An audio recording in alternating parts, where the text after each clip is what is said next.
Film शुरू होती है जापान में, जहाँ 2 लाख से ज्यादा जबरदस्त निंजास मौजूद। निंजा यानी फाइटर वॉरियर जो किसी जासूस की तरह काम करते हैं और छुपकर लड़ते हैं। वो मार्शल आर्ट और फाइट करने में बहुत माहिर होते हैं। देखने में तो आम इंसान जैसे लगते हैं, लेकिन असल में वो बहुत ही खतरनाक जिंदगियां जीते। अब हमें एक निंजा लड़की दिखाई गई। ये निचले दर्जे की निंजा है जो मैगजीन एडिटर के रूप में आम लोगों के बीच में रहती है। एक दिन अचानक उसे एक मैसेज आता है जिसमें कि उसे मिशन दिया गया। उसने जल्दी से अपने राइटर को अलविदा कहा और एक पुल की तरफ बढ़ गई। वहाँ पहुँचते ही उसे एक रशियन आदमी दिखाई दिया जो निंजास का शिकार करता है। इस आदमी को मारने का मिशन ही उसे दिया गया था। आदमी ने निंजा लड़की पर गोली चलाई, जिससे बचकर उसने अपने जूते से वार किया, जहाँ उसकी हील तेजदार खंजर में बदल गई।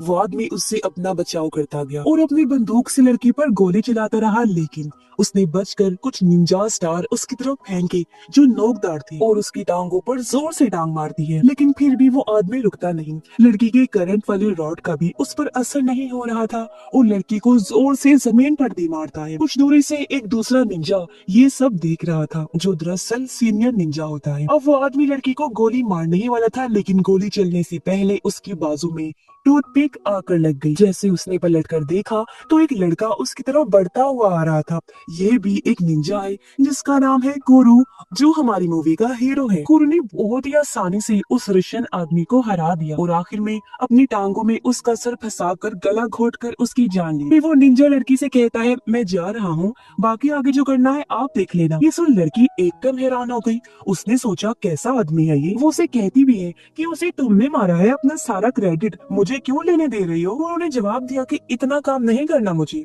मैं घर जा रहा हूँ, नींद आ रही है, मुझे सोना है। जिससे हम अंदाजा लगाते हैं कि कुरो निंजा तो बहुत कमाल का था, लेकिन आलसी भी बहुत था। हर टाइम उसे नींद आती रहती थी, इसलिए वो चुपचाप वहाँ से चला जाता है। वो एक पुराने घर में रहता है। अकेले बोर होते हुए वो फूक मार मार कर टूथपिक का तीर बनाने की प्रैक्टिस करता रहता है। तभी अचानक कोई उसके कमरे में बिना आवाज किए घुस आता है।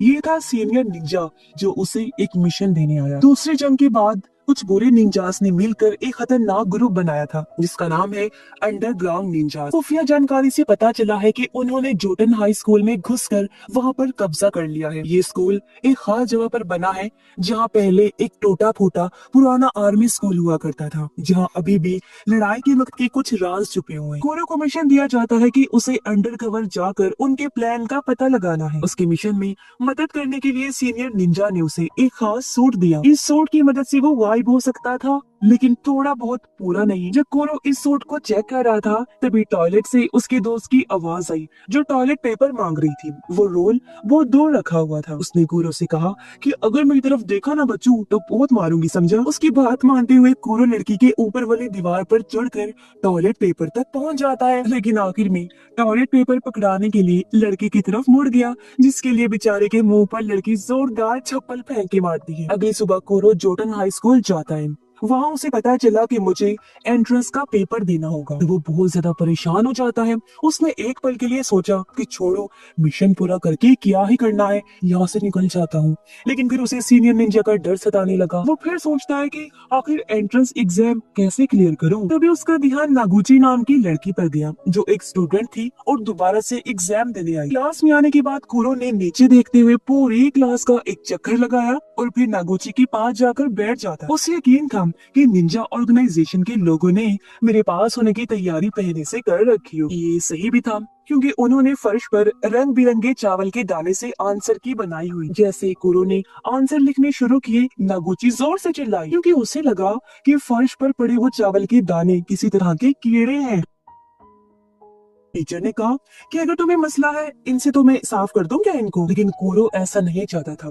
उसने सोचा कि भाई कुछ तो करना पड़ेगा। उसने जानबूझकर अपने इरेजर नीचे फेंकी और पेपर की बॉल बनाकर वो इरेजर उठाने के बहाने नीचे झुका और पेपर बॉल बड़ी सफाई से नागुची को दे मारी, जिसकी वजह से वो चिल्लाने लगी। कहती है, अभी किसी ने मुझे हाथ लगाया है। वो तो टीचर पर इल्जाम लगाने लगी कि सर ये आप है ना, आपको शर्म नहीं आई ये करते हुए। लेकिन टीचर ने कहा, देख बच्ची, मेरे इतने लंबे हाथ तो है नहीं कि तुम्हें यहाँ से वहाँ इतनी थोड़ी दूर जाकर हाथ लगाऊं। उनकी बहस के बीच कोरो ने जल्दी से एक के बाद एक पेपर भरने शुरू कर, लेकिन इससे पहले वो मैथ का पेपर कर पाता, टीचर नागुची को संभालने के लिए उसकी तरफ बढ़ा और साथ ही पैर रख के वो चावल के दाने भी हिला दिए। अब कोई रास्ता था नहीं तो कोरो ने अपनी एक्टिंग की मदद ली और बैठे बैठे टॉयलेट वहीं कर देता है। फिर उसने रोना शुरू कर दिया कि मैं तो एग्जाम के लिए इतना डर गया था कि मैंने गलती से बहुत सारा पानी पी लिया। जिसके बाद टीचर ने उसे चुप करवाया और कहा कि देखो, एग्जाम तो सिर्फ नाम के लिए है, अगर तुम खाली शीट भी दोगे ना तब भी तुम्हें पास कर देंगी, ठीक है। जिससे वो शांत हो गया।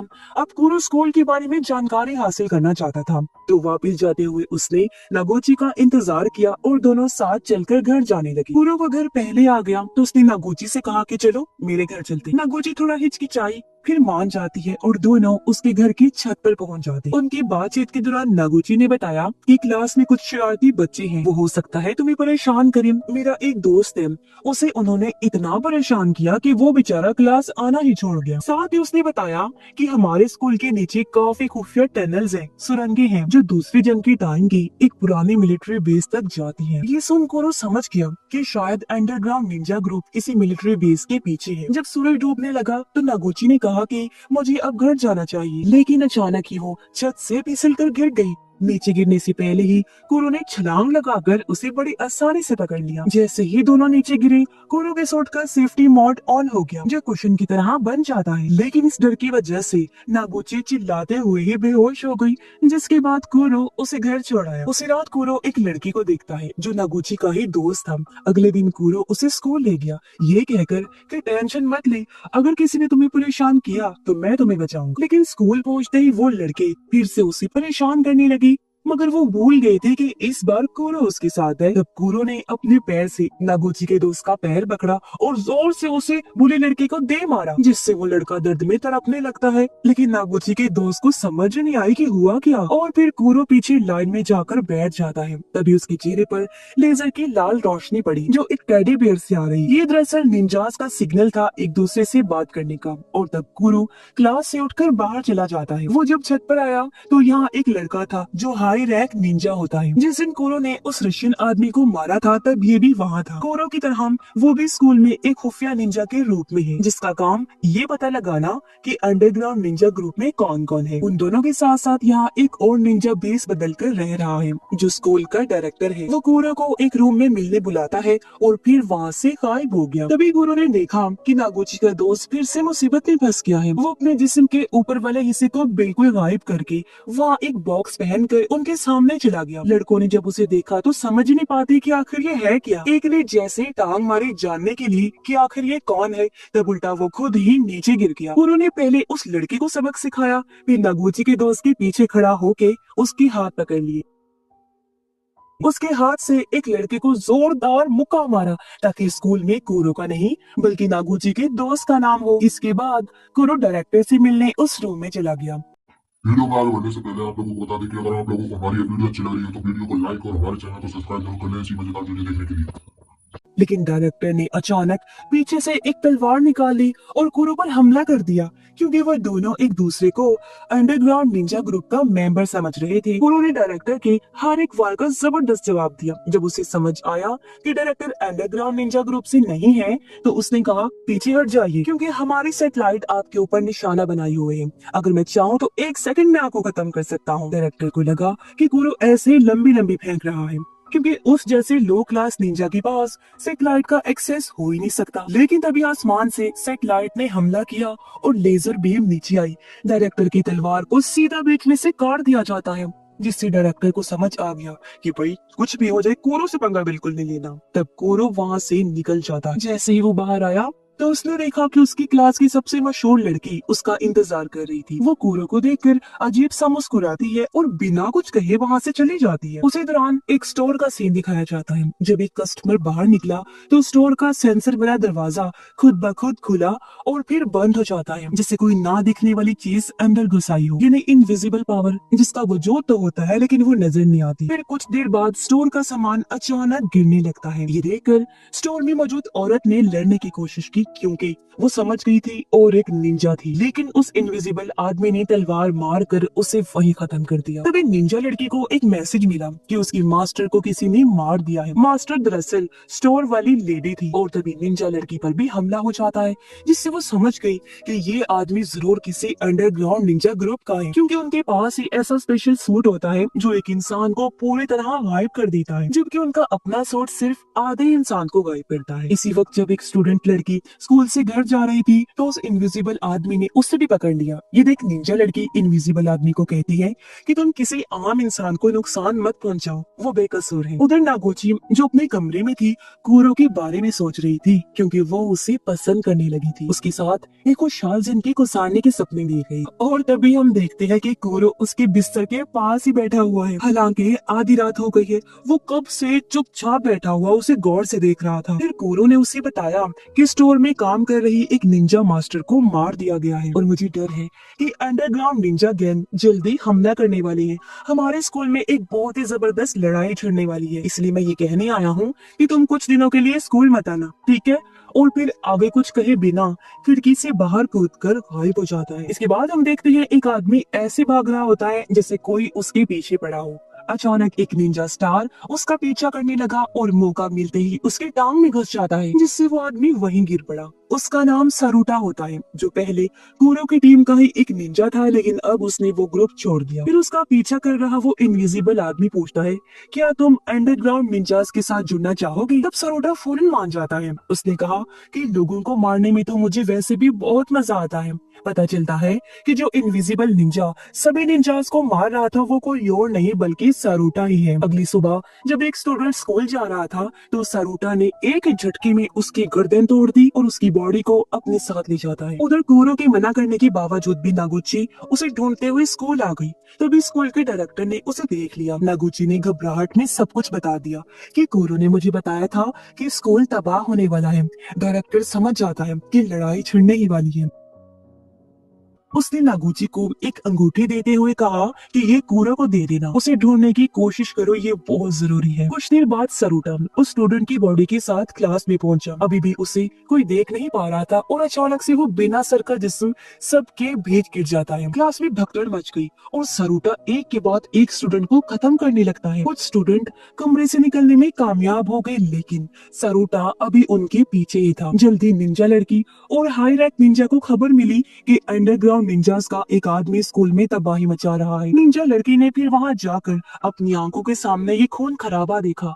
उसने अपनी बिजली वाली छड़ी निकाली तो किलर सरूटा ने अपना गायब होने वाला सूट उतार दिया, फिर मास्क भी हटा दिया और पूछता है, पहचाना मुझे? स्कूल में जब हम पढ़ते थे मैं तुम्हें बहुत ज्यादा प्यार करता था, लेकिन तुमने मेरे प्यार का मजाक बनाया और भाग गई थी, इसलिए अब मुझे तुम बिल्कुल भी पसंद नहीं हो। गुस्से और नफरत से भरे हुए सरूटा ने खुद को बिल्कुल नहीं रोका, उस पर हमला बोल दिया और अब दोनों खतरनाक तरीके से लड़ने लगते हैं, एक से बढ़कर एक। निंजा लड़की बहुत तेज थी, इसलिए वो जल्दी ही जीत के करीब आ गई, लेकिन उसने एक चीज पर ध्यान नहीं दिया कि सरूटा का सूट बिजली के वार को अपने अंदर समा सकता था, इसलिए लड़की की बिजली वाली छड़ी का कोई असर ही नहीं होता। और अब जब निंजा लड़की हारने लगी तब एक आदमी छत से कूदकर अंदर आ जाता है। ये था सीनियर निंजा, जिसके सामने सरूटा का टिक पाना लगभग नामुमकिन था। ये बात उसे भी अच्छे से पता थी, इसीलिए उसने अपना मास्क पहना और चुपचाप गायब हो जाता। लेकिन सीनियर निंजा को इस बात से कोई फर्क नहीं पड़ता।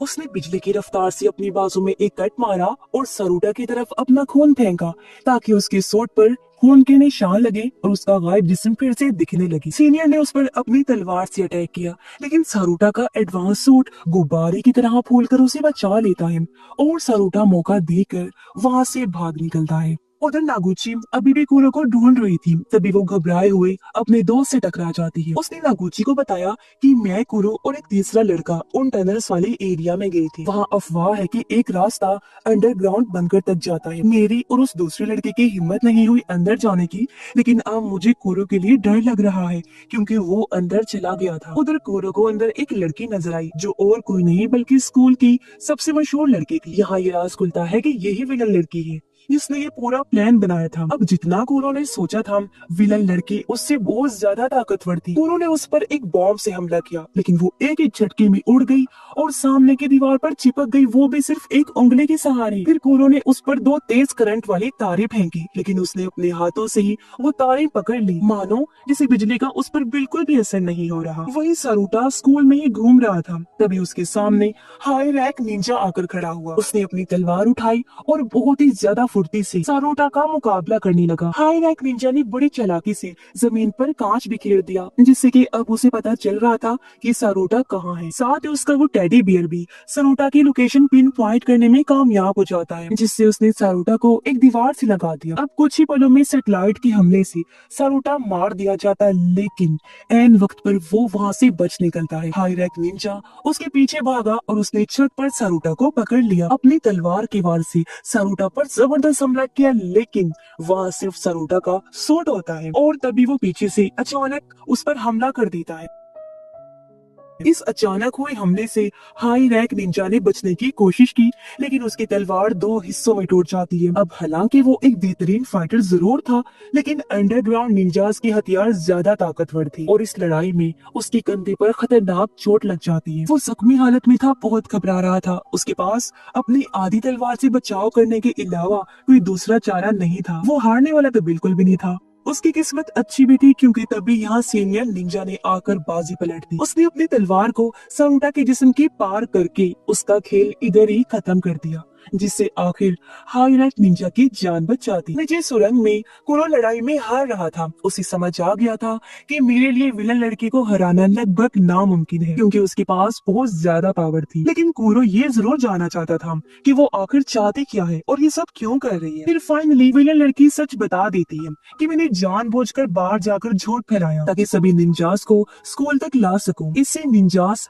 लेजर सैटेलाइट को एक्टिवेट कर देंगे और मैं उस सैटेलाइट की लोकेशन का पता लगा लूं। हैक किए हुए डेटा का इस्तेमाल करके उन्होंने सैटेलाइट का पता भी लगा लिया और अब उनका एक आदमी उस सैटेलाइट के पास पहुंच चुका था। उनके पास वो स्पेशल सूट भी थे जो स्पेस में भी काम करते। उधर विलन लड़की ने कुरो पर एक खतरनाक हमला किया। उसकी जबरदस्त ताकत के सामने कुरो लगातार बस अपना बचाव ही कर रहा था, लेकिन असल में वो सिर्फ टाइम पास कर रहा था, क्योंकि उसे उम्मीद थी कि कहीं से मेरे दोस्त आ जाएं और मुझे बचा लें। और तभी वहाँ नागुची अपने दोस्त के साथ आ गई। नागुची ने कुरो को वही अंगूठी दी जो डायरेक्टर ने उसे कुरो को देने के लिए कहा था। कुरो ने अंगूठी पहनी और उसके एंटीना को ऑन करता है। तभी एक ड्रोन तलवार लेकर वहाँ आ जाता है। कुरो वो तलवार उठाता है और पैर से धूल उड़ाकर विलन लड़की की तरफ फेंकता है। फिर मौका देखकर वार कर दिया और दोबारा से दोनों डट कर एक दूसरे का सामना करने लगते। लेकिन कुरो समझ गया कि विलन लड़की के ऊपर सीधा वार करना बेवकूफी है। उसे चकमा देकर अचानक अटैक करना होगा। उसका गायब कर देने वाला सूट भी अब किसी काम का नहीं था, क्योंकि वो सिर्फ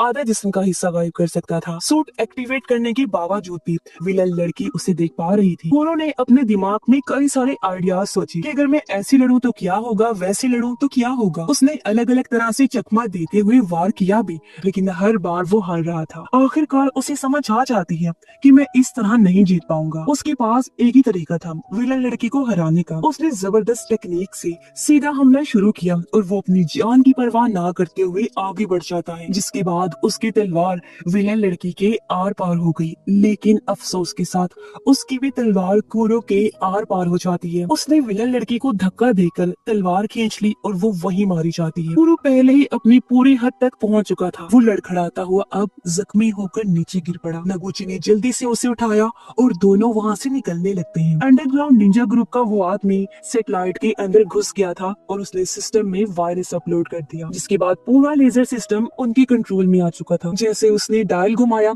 वहाँ पावर की लेवल को हद से बढ़ा दिया गया और लेजर के टारगेट पर स्कूल को सेट कर दिया जाता है। इसलिए साइज बढ़ाकर हमला करने की वजह से पूरा स्कूल तबाह होना शुरू हो जाता है। सब कुछ तहस नहस हो रहा था और बाहर निकलने का रास्ता भी बहुत दूर था। नागुची और कुरो भी बाहर निकलने की कोशिश कर रहे थे, लेकिन कुरो बुरी तरह से जख्मी था। उसे समझ लग चुकी थी कि मैं जिंदा नहीं बच पाऊंगा, इसलिए उसने अपना गायब होने वाला सूट उतारकर नागुची पर डाल दिया। सारा मलबा इन दोनों के ऊपर गिरने लगता है। कुछ देर बाद का सीन हम देखते हैं जहाँ नागुची वहाँ से बाहर निकल आई, क्योंकि उस खास सूट ने उसकी जान बचा ली थी। लेकिन बेचारे कुरो ने दुनिया को बचाने के लिए अपनी जान की कुर्बानी दे दी। और इसी के साथ ये फिल्म इधर ही खत्म हो